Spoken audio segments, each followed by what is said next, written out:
Hi everyone!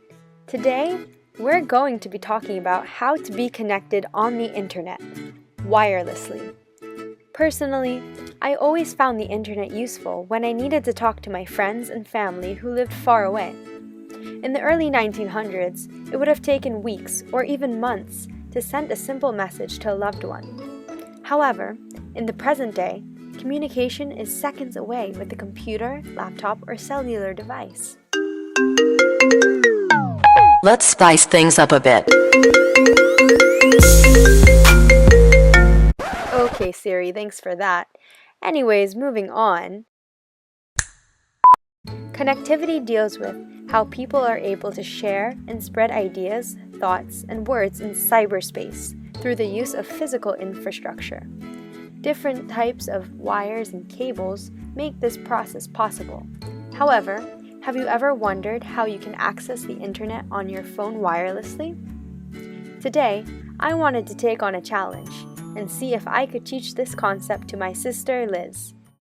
Challenge accepted. By the way, something I should mention, Liz happens to be 4 years old. I love the internet. Liz, what's this? I don't know. Okay. And what's this, Liz? It's beautiful. The first picture I showed Liz is known as a broadcast transmitter tower. This tower is used to broadcast AM radio, FM radio, and local TV channels. This tower is characterized as being tall, usually in the colors of white and red. They are sparsely spread out because the antenna is able to broadcast radio and TV transmissions to large areas. This tower's function is to carry electric transmission in a one-directional manner, which means the device cannot communicate with the tower. It can only receive the transmission.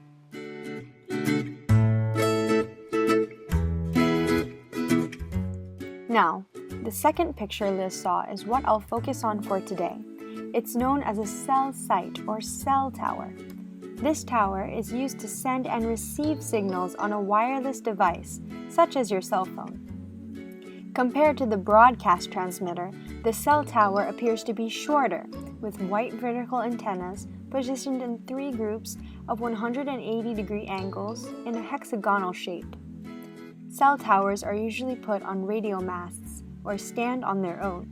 Some are even inconspicuous, as they blend into trees and buildings.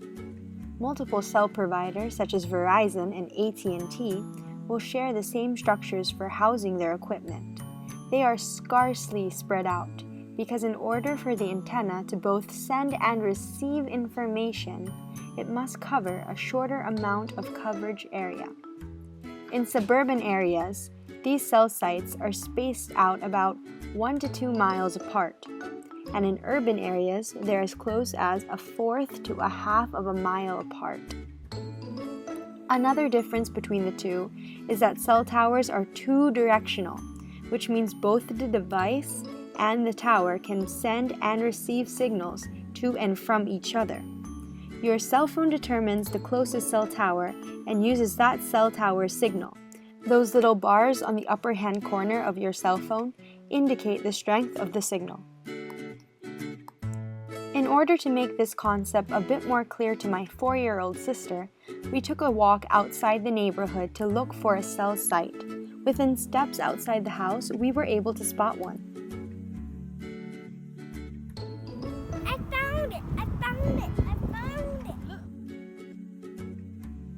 Now, since broadcast transmitter towers send strong signals over long distances, we couldn't find any in our walking distance. However, if we were to take a drive around Buffalo, surely we would eventually see one, since they're not too hard to miss.